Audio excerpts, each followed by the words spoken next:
वाला भाई बहन, अयूब इंजे मित्र जी गालीअ से दिलासे जे बदले ऊ वधु डोख ॾींदल इंजे मित्र बिलदाद के जवाब ॾे थो। सुणो अयूब जो 9 अध्याय ने तंहिंजी 3 ने 4 कलम। जो ऊ इन वटे विवाद करेला इच्छा रखे त 1000 सवाल में जा हिकिड़ो पण जवाब ऊ ॾेई सके न। ऊ ता ज्ञानी ने शक्तिशाली आहे। इन सामे थईने केर सुखी थियो आहे। अयूब इंजे मित्र बिलदाद के जणाए थो का आऊं संपूर्ण नहीं आ ने तंहिंला आऊं ईश्वर जे सवाल जा जवाब ॾेई सघां थी नहीं आ। मात्र ईश्वर ज माण्हू जे सवाल जा जवाब ॾिनेला शक्तिमान आहीं। अयूब ईश्वर के महाज्ञानी ने शक्तिशाली तरीके जाहिर करे थो। प्रिय मित्र, अयूब इंजा उत्पन्नकर्ता उद्धारकर्ता ईश्वर के व्यक्तिगत रीते जाणदो हो।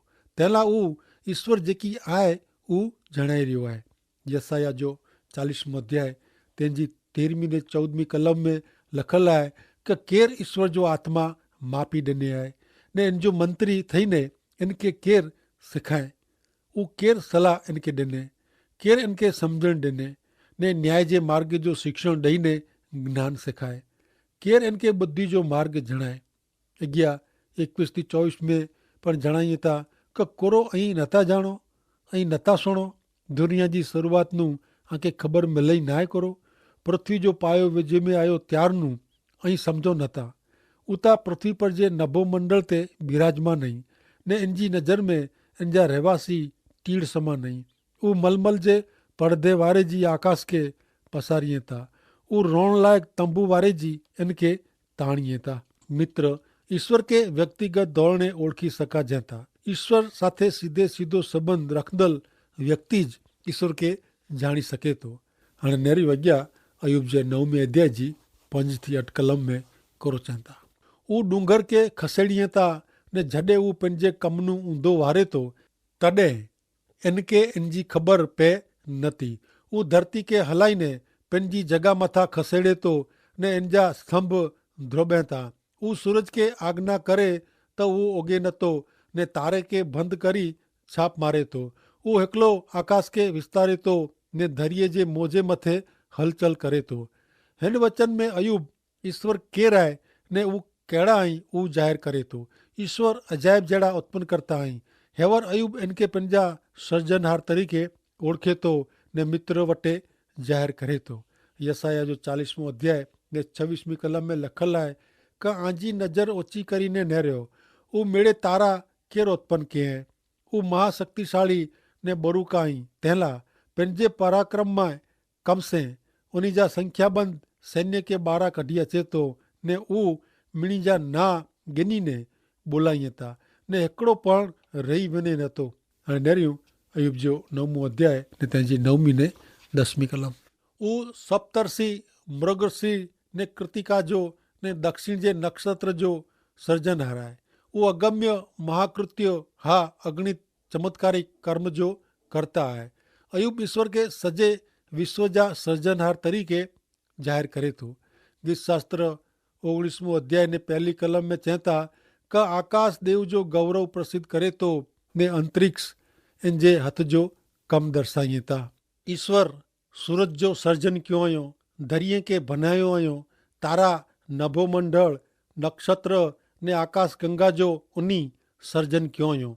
उत्पत्ति 1 अध्याय ने 1 कलम में लिखल आहे का आदि ऊ देव आकाश ने पृथ्वी उत्पन्न क्यों।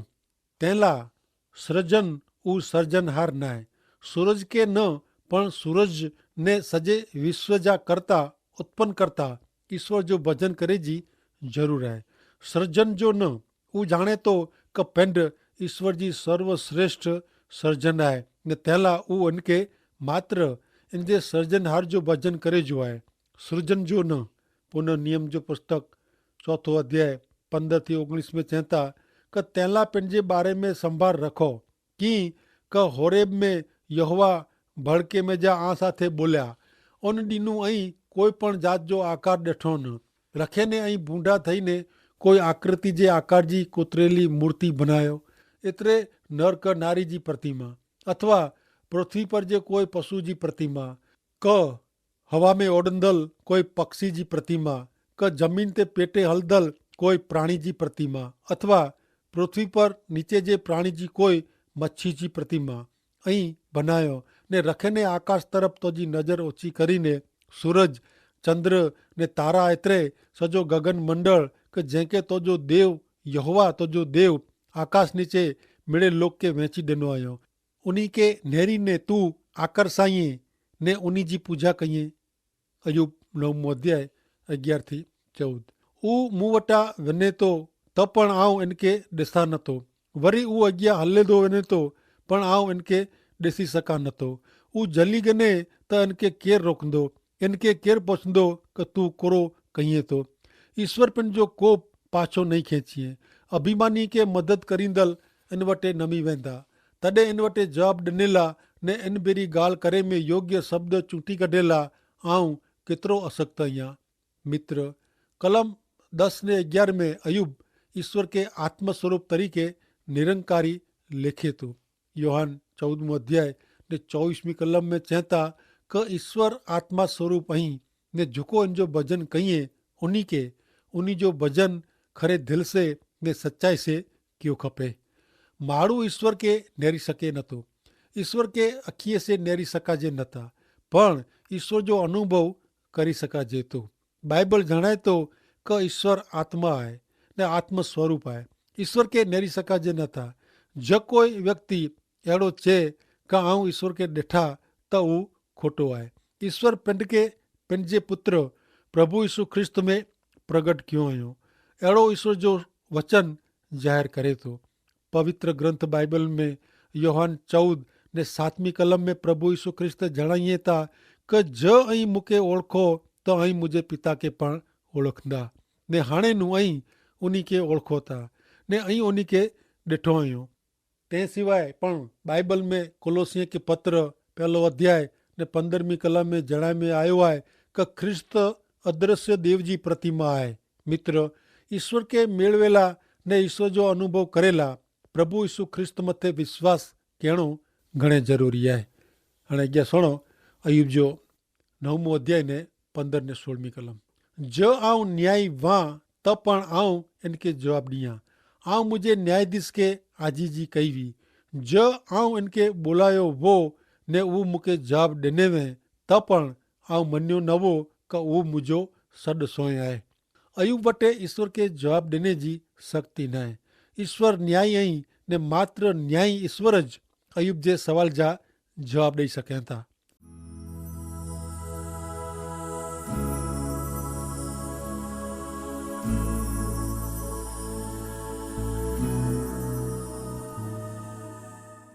नवमो अध्याय 17-19 कलम। की का ऊ तोफान से मुझो भोको करे तो ने कारण वगर मुझा घा वधारे तो ने ऊ मुके सा खणेला दे नतो पर मुके डोक से भरपूर करे तो ज पराक्रमी जे बर विषे बोलो तो ऊज ताकतवारा आई ज इंसाफ विषे बोलो तो मुके अरज करे जो टेम केर ठहराई दींदो। अयुब पिंजी गाल कंहिंखे जणाए ऊ हेवर पिंजी जात के ईश्वर वटे नबरो जाहिर करे तो। अयुब जो 9 अध्याय ने 20वीं कलम।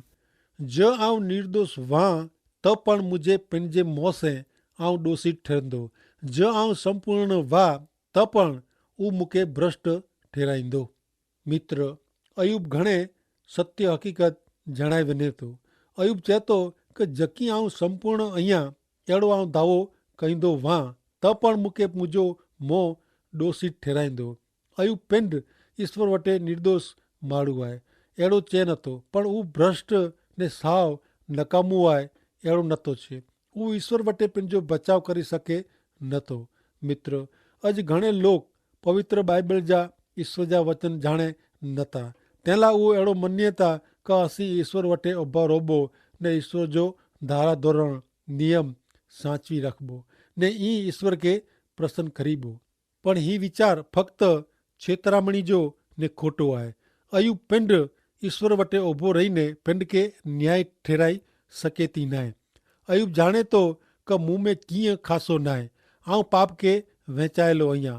अयुब जो 9 अध्याय 21-31 कलम सुधी पाण सुणो। पण आऊं संपूर्ण अहियां त पण आऊं मुंहिंजी दरकार कयां नथो। आऊं मुंहिंजी ज़िंदगी जो धिक्कार कयां थो। उतां मिड़े हिकिड़ो ने हिकिड़ो जाए। तंहिं लाइ आऊं चां थो क ऊ जी दुष्ट जो तीं संपूर्ण जो विनाश करे थो। जो फटके से तत्काल मौत निपजे त निर्दोष जी निराशे के ऊ मस्करी कहींदो। पृथ्वी दुष्ट के स्वाधीन करायली आहे। ऊ इन जे न्यायाधीश जे मौते ढांक पिछोड़ो करे थी। ऊ कम इन जो नवे त ॿियो केरु अहिड़ो करे। मुंहिंजा ॾींहं त कासदनू वधू वेगवारा आहीं। ऊ झपाटे हलिया वञे था ने उन में कीअं भलो थिए नथो। ऊ वेगवान वाहण वारे जी ने शिकार ते झापटा मारींदल गरुड़ वारे जी हलिया वञे था। जो आऊं चाहियां का आऊं मुंहिंजी पीड़ा ॾोक भुलंदो। आऊं मुंहिंजो ॾोखी उदास मोह परियां करीने खुले अहिड़ो मोह करींदो त आऊं मुंहिंजी मिड़े ॾोख पीड़ा से द्रिजां थो। आऊं ॼाणां थो क तूं मूंखे निर्दोष लेखीने न। आऊं गुनहगार ठरे वारो अहियांच त आऊं फोकट कोलाए महिनत कयां थो। जो आऊं बर्फ़ जे पाणी से सनानु कयां ने मुंहिंजा हथ गमे एतिरा चोखा कयां त पण तूं मूंखे खॾे में विझने ने मुंहिंजा पंजाज कपिड़ा मूंखे कंटारो ॾींदा। अयूब घणे चोखे शब्द में सम्झाए थो क पिंड पिंड खे न्याय ठहिराए सघे थी न मात्र ईश्वर ज संपूर्ण न्याय आई। हाणे अॻियां नेरियूं अयूब जे 9वें अध्याय जी 32 ने 33वीं कलम। की क ऊ मूं जहिड़ो माण्हू न आहे का आऊं इनखे जवाबु ॾियां क असीं इन जे न्याय शासन वटि वादी प्रतिवादी थियूं। असां विच कोई मध्यस्थ न आहे क जेको असां ॿोए मथे पंहिंजो हथ रखे। हिन कलम में अयूब हिकिड़े मध्यस्थ लाइ पोकारे थो। ज ऊ माण्हू वे त आऊं इन साथे ॻाल्हि कयां। मित्र ऐं ॼाणो था इन जे कारणे ज ईश्वर माण्हू बणिया ने मुक्तिदाता प्रभु यीशु ख्रिस्त में ईश्वर पिंड खे मनुष्य जात सामे प्रगट कयो जेथी माण्हू उन भेरा वार्तालाप कये ने माण्हू पिंड जाणे का ऊ ईश्वर जे धारा धोरण प्रमाणे जीवी सके थी न। मित्र ईश्वर जे धारा धोरण प्रमाणे संपूर्ण रीते रोंदल मात्र प्रभु यीशु ख्रिस्त आई। मित्र प्रभु यीशु ख्रिस्त ईश्वर वाह ने संपूर्ण माण्हू पण वाह। बाइबल में जणाए प्रमाणे प्रभु यीशु ख्रिस्त 100% ईश्वर ने 100% माण्हू वाह। तंहिंला हिकिड़ो पापी माण्हू पंहिंजी हालत विषय प्रभु यीशु ख्रिस्त खे जणाए सघे थो ने प्रभु यीशु ख्रिस्त पाप जी माफ़ी ने सार्वकालिक जीवन जी भेंट पण ॾिए था। अयूब खे मध्यस्थ जी ज़रूर हुई ने अॼु पण माण्हू खे मध्यस्थ जी ज़रूर आहे ने ऊ मुक्तिदाता प्रभु यीशु ख्रिस्त आई। प्रभु यीशु ख्रिस्त पापी मानव जे उद्धार लाइ पंहिंजो जीवन ॾेई ॾिनो।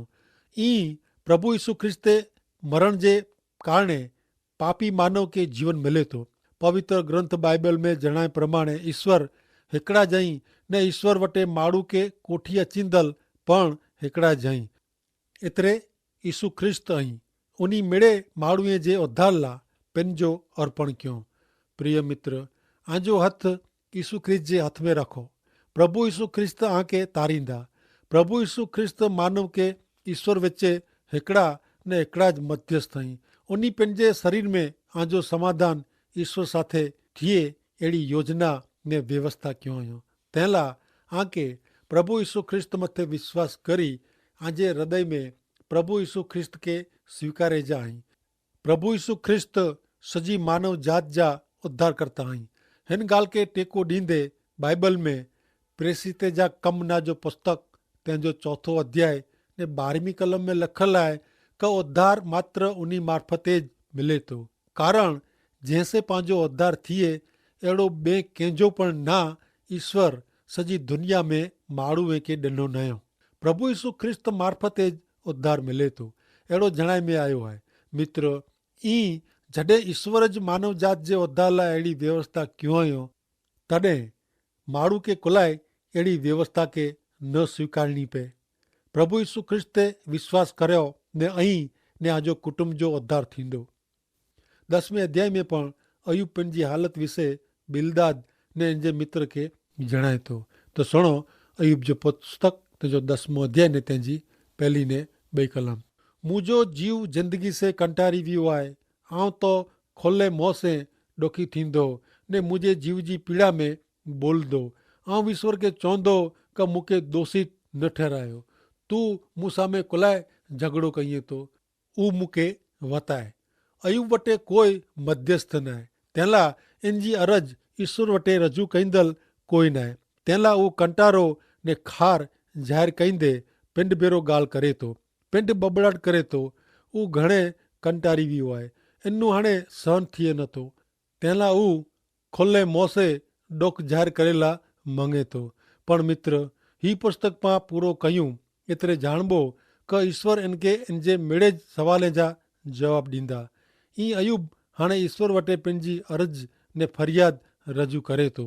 नेरियो अयूब जो 10मों अध्याय ने तंहिंजी 3-6 कलम में कोर चए थो, ज़ुल्म करणु ने तोजे हथ जे कम खे हल्को लेखणु ने बूंडे जे वीचार ते ख़ुशि थियणु, उहो कोरो तोखे शोभे? कोरो तोखे चर्म चक्षु आहीं, अथवा कोरो तूं माड़ू वारे जी नेरीअ तो? कोरो तुंहिंजा ॾींहं माड़ूअ जे ॾींहं जहिड़ा आहीं, अथवा तुंहिंजी ज़िंदगी माड़ू जी ज़िंदगी जहिड़ी आहे कि तूं मुंहिंजे अन्याय विषय तपास कईं थो ने पाप जी तपास कईं थो। 3 कलम प्रमाणे अयूब उहो सम्झी सघे नथो कि कुलाए माण्हू खे ॾोख सहन करणो पए थो, बूंडे माण्हू खे कीअं थिए नथो। उहो लीला लहर कईं था।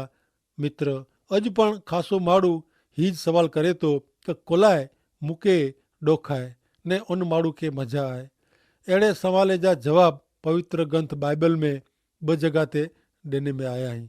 गीत शास्त्र जो पुस्तक इन जो 37मों ने 76मों अध्याय ऐं वाची नेरी जा। मित्र, ईश्वर खे न मञदल, हा सत्य जिरे ईश्वर खे तुच्छ लिखींदल माण्हू आशीर्वादित थिए नथो। अयूब ईश्वर खे सवाल करे थो, कोरो ईश्वर माण्हू वारे जी नेरीअ था? कोरो ईश्वर मुंहिंजे पाप जी तपास कईं था? प्रिय मित्र, अयूब जे मिड़े सवाल जा जवाब ईश्वर पोइ ॾींदा, जिन विषय पां अॻिले बाक़ी जे ॾींहं जे कार्यक्रम में नेरींदासीं। इन जे प्रमाणे ईश्वर वटि आजे मिड़े सवाल जा जवाब ऐं मात्र आके ईश्वर ते विश्वास ने आधार रखीने उन्हीं जे राह में जीवे जी ज़रूर आहे। ईश्वर आके आशीष ॾियो। आमीन।